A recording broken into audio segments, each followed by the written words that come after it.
Tesla will unveil a groundbreaking innovation that promises to redefine how we think about mobility. Welcome to the Cybertruck Unveil. Let's talk Tesla first. They delivered more than 308,000 cars to customers in the fourth quarter of last year. And Tesla hit a $1 trillion market cap for the first time today. It comes after Hertz announced it's ordering 100,000 Teslas by the end of 2022. It's the single largest order ever of electric vehicles and is expected to bring in $4.2 billion for Tesla. But what you might not know.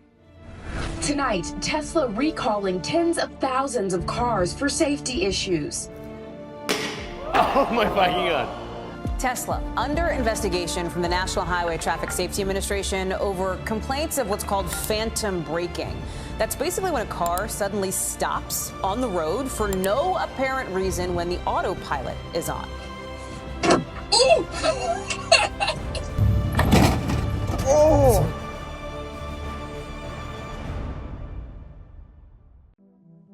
Self-driving, a technology that has long been promised in the public spheres for ages. Even today, it's not reliable enough for widespread adoption. Only a few companies have reached advanced stage in this technology, with one of the top contenders being Tesla. And we finally arrived. Welcome to the Wii Robot Party. Tesla is rolling out its vision for the future of self-driving cars. Late last night, Elon Musk unveiled the company's new cybercab here, along with a larger Robovan, and maybe the biggest surprise, a personal robot for your home. On the surface, everything seems like futuristic, groundbreaking innovations like Tesla is almost at the point of achieving full autonomy. But following that event, Let's start with Tesla. You've got shares sinking this morning. You're looking at losses. Tesla shares dropped 9% after this event. Something isn't right. Stock can tell you a lot about the public's confidence in a company. If everything goes well, this event was genuinely impressive, the stock wouldn't be going down. There was another side of the story that was being painted by those who were far more skeptical, especially when it came to Tesla's big promises about self-driving autonomy. When you dive down this path with me, you will see just how far Tesla is from making its vision a reality. Snake oil salesman is a phrase that's been around for ages, usually referring to someone who is dishonest, willing to sell things based on hype rather than genuine merit. But have you ever wondered where the term came from? There was a man named Claude Stanley who traveled around America selling rotted snake oil. He put on medicine shows where big crowds gathered. He claimed his oil, supposedly made from Chinese water snakes, could cure many ailments. But it was all fake. In 1916, when Stanley rotted snake oil was tested, it didn't contain any real snake oil. It was useless. Since then, the term snake oil salesman has been used in pop culture to describe a person who sells fake cures to vulnerable people. Throughout history, these kind of people have existed, each presenting a different version of the same trick. In the tech industry, there's a figure people often refer to as snake oil salesman. And you might be surprised by who it is. He is the world's richest billionaire, the definition of a modern-day genius, Elon Musk. It's the snake oil salesman's promises for Tesla's full self-driving AI. Now, I know what you are thinking. How can you compare the richest man in the world to a snake oil salesman? Well, the answer lies in a pattern of promises that keep shifting just out of reach. Since 2016, Musk has claimed Tesla full self-driving is 1 year away almost every single year, and thus far, he's been wrong every single time. Next year will probably be 90% capable of autopilot. So 90% of your miles We're probably only a month away from having autonomous driving, at least for highways, and for relatively simple Less than 2 years away from complete autonomy. By the end of next year, we're talking maybe 18 months. We expect to be feature complete in self-driving this year, and we expect. I'm extremely confident of achieving full autonomy and releasing it to the Tesla customer base next year. Hold on, that's just the beginning. Flying car, Neuralink, Hyperloop, everything app, none of them have become a reality yet. There is the website called Elon Musk today, which is literally a list of all of the things Elon has promised but failed to deliver. The list is so long and I can't even count it. Now, don't get me wrong, he is one of the living geniuses on this planet. This man has accomplished things most of us couldn't even dream of. But there is another side of Elon Musk that is being painted as over-promising, skeptical, embarrassing. His promises are becoming harder for people to believe in, especially when we look at his latest venture with Robot. There's a lot that feels confusing, and not everything seems to make sense. Alright, let's start with this new concept, the Cybercab. It's a fully self-driving robotaxi that looks very similar to the Cybertruck. A two-seater with no steering wheel, no pedals, and two light bars on the front and back. From the outside, it seems incredible, as if we're stepping right into the near future world of self-driving cars. But things are not as simple as you imagine. Elon said he's gonna deliver this vehicle and at $30,000 before 2027. We expect the cost to be below $30,000 in 2026. So, yeah. Before 2027, let me put it that way. Honestly, that timeline feels completely unrealistic. To understand why, let me explain about the 5 levels of vehicle autonomy which are defined by the Society of Automotive Engineers. It starts with level 1, which includes basic driver assistance features, and goes all the way up to level 5, full self-driving under any conditions, where the vehicle operates entirely without a human driver. So where do you think Tesla's current cars, like Model 3 or Model X, actually stand? They are at level 2, occasional self-driving, which means the vehicle can take control in some situations, but only under human supervision, like driving on the highway where the lane is clear and straight. It also stated that wide-scale adoption of level 3 autonomy and higher will not be possible without significant actions taken by the government and regulators. It is crucial to have safety regulations and strict laws detailing under which conditions autonomous driving is legal and when the driver needs to maintain control of the car. What about level 5? That's a monumental leap, and it's the one that requires massive regulatory approvals, safety testing, government backing, and so on and so forth. Achieving all of this within 2 years seems nearly impossible. If you don't believe me, there is someone who's even promised to shave his head if the Robotaxi actually make it by 2027. MKBH gets on stage, he says, we're going to have this vehicle out for $30,000 before 2027. No, they're not. There's just no way that they're actually going to be able to do that. I mean, if they do, let's say they do, I will shave my head on camera, because I'm not confident they won't do it. And then there's the pricing. Max says the Robotaxi will go for under $30,000. But let's not forget what happened with earlier models. Back in 2016, Max promised a $35,000 Model 3. But when production began, very few units were sold at that price. In fact, most buyers ended up paying more due to other features and rising costs. And then there's the Cybertruck. Its base price was supposed to be $39,000, but today, the cheapest version starts at $95,000. So can you really expect a $30,000 Robotaxi? According to Salary.com, the median Uber driver in the US makes $39,000 per year. If Robocab can generate a similar amount of revenue, it could pay for itself in less than a year. Then the question really became, if the Robotaxi is such a profitable venture, why would Tesla sell it to customers? Why not just operate a fleet themselves? The next thing is design structure of this car. It looks like something straight out of sci-fi movie, which is pretty cool, right? But have you ever seen a taxi with just 2 seats? Imagine calling a cab for a family of 3. You will need to book 2 robotaxis. A 2-seater with the size of a regular sedan sounds like a traffic nightmare waiting to happen.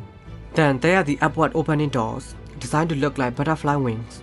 But there's a major downside. There are no manual latches. They can only be opened using a button on the touchscreen, which seems like a huge safety risk. Imagine being trapped inside after an accident, with the power supply cut off and a broken touchscreen. How would you get out? It's almost insane to think about. And trust me, you haven't seen the worst of it yet. The scariest thing is the lack of an override function. In case of system failure, like the system glitches or there's an internet connection outage, or the road or weather conditions are so bad the system can't handle. In such conditions, there is no way for the human to take control. There is a report from NHTSA, which is the National Highway Traffic Safety Administration, stating that Tesla autopilot system contributed to at least 467 collisions, 13 resulting in fatalities, and many others resulting in serious injuries. Imagine you see an accident coming, or there's something happening on the road in front of you, and the car isn't reacting in time. You can't take control. There's no way to escape. All you can do is watch as you head straight into danger.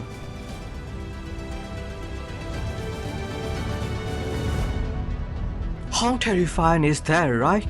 It's honestly my worst nightmare to be trapped in an autonomous vehicle with no way to stop and no way out. So apart from hardware limitations, there's another layer of concern here, the software. Tesla's approach to full self-driving depends entirely on camera. No radar or other type of sensors, just cameras. Okay, let's break this down. There are two major approaches in the self-driving industry, vision-driven and multi-sensor. Tesla uses vision-driven approach, which simply means using cameras to mimic human vision, relying on AI to make decisions in real time. It collects data from millions of drivers, allowing its system to adapt all sorts of road conditions quickly. Then we have the multi-sensor system. Waymo, Google's self-driving venture, takes this approach and it's a bit more, let's say, methodical. Their process focuses on pre-map navigation in select cities like San Francisco, Phoenix, Los Angeles, and Austin.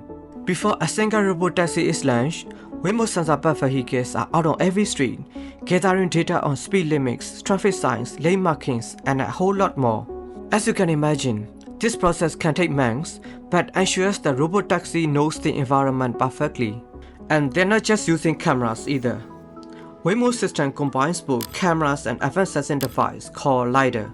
This means the car are not only seeing the wall, they are also measuring it. And as a result, a self-driving car that's almost hyper-aware of its surroundings. Now, the big question, which one is safer? The answer is obvious. Systems that combine both camera and radar technology are just simply more reliable. Cameras alone can be blinded by rain, snow, or even direct sunlight, which limits their effectiveness. Waymo has been operating continuously in San Francisco for over 2 years. So far, they have been driving over 22 million miles without a human safety driver. Elon Musk has criticized the approach taken by Waymo. He says LiDAR is too expensive to put on a mass-market robotaxi. He also criticized the practice of pre-mapping every city individually. Instead, Tesla full self-driving relies only on the car's cameras, allowing the vehicle to observe its surroundings and make driving decisions in real time. On the other hand, Tesla full self-driving is still in supervised beta. It hasn't even been tested on public streets and supervised. So the question remains, can a camera-only self-driving system really be trusted in the chaos of the open road? Okay, let's say Elon has achieved all of these impossible things, like the way he always do, and launched the robotaxis in public. Before we get there, let me take you back to something Musk has been promising for years. We do expect actually to start fully autonomous, unsupervised FSD in Texas and California next year. And that's with the Model 3 and Model Y. He said that Tesla you're driving today, like the Model 3 or Model Y, is going to be capable of full unsupervised self-driving. We are talking full autonomy, just like this new robotaxi. My question is, if the Model 3 and the robotaxi can both achieve full self-driving, then what is the point of a robotaxi?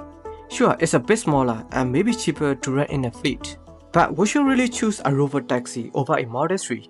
For me, I go with the one that still has a steering wheel, 4 doors and 4 seats. Okay, let's go to the next thing, Robovan.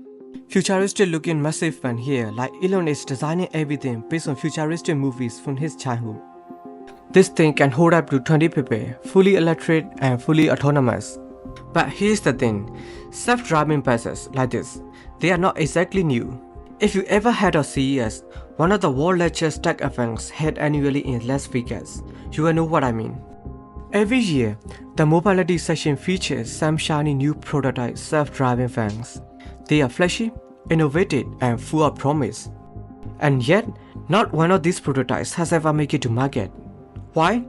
Because no country has given the green light for full level 5 autonomous vehicles. There are too many obstacles along the way. Government approvals, rules and regulations, and so on and so forth. It may take a couple of years for this type of self-driving vans to actually be on the roads. But even beyond the regulatory issues, the Robovan has its critics. One of the biggest complaints is its low ground clearance. It's so close to the ground that people joke it gets stuck on a curb, train tracks, or even a speed bump. Tesla though has a response. They claim the Robotaxi can dynamically raise and lower itself to handle road conditions as needed. By the way, have you noticed what's missing from all this talk? Today's specifications of the cars, both the Robotaxi and Robovan. Yes, Tesla didn't reveal key technical specifications like the vehicle's range, battery size, or charging speeds. And last but not least, the humanoid robot, Optimus. At this event, these robots weren't just the aesthetic displays, they were dancing, performing rehearsed routines, and most impressively, they were cheering with the crowd. Imagine this, robots serving drinks, handing out snacks, casually strolling around like it was no big deal. For many, this would have been mind-blowing, a glimpse into the future where machines and humans coexist seamlessly. But wait a minute. How you doing? Good, how are you? I'm doing awesome. What's your name, sir? John. John, pleasure to meet you, John. Pleasure to meet you as well. Their voice definitely sounds like that of a real human. Yes, of course, they are controlled by humans. Among the advanced attorney was the well-known tech commentator, Robert Scoble. He approached one of these robots and asked it directly whether or not it was powered by AI. Hey Optimus, how much of you is AI? I can't disclose just how much. That's something you'll have to find out later. But some or none? I would say it might be some. I'm not going to confirm, but it might be some. The robot's operator admitted it. It was still being controlled by humans. Tesla is pitching Optimus as more than just a party trick. The dream they are selling is this: a robot companion that lives with you, helps with chores, and integrates into your daily life. Essentially, a human-sized AI buddy, right? Is that vision even realistic right now? Sure, AI has come a long way and progress is moving fast. But a robot that can autonomously clean your house, engage in meaningful interactions, and become an integrated part of your life. It feels like we are still far from that reality. Dreams are great, but the gap between what's promised and what's practical can be enormous. In the end, this event was nothing short of ambitious. As exciting as it all sounds, the real question is when or if any of this will actually happen. If even part of it becomes reality, it could truly be something remarkable. Thank you for watching to this end.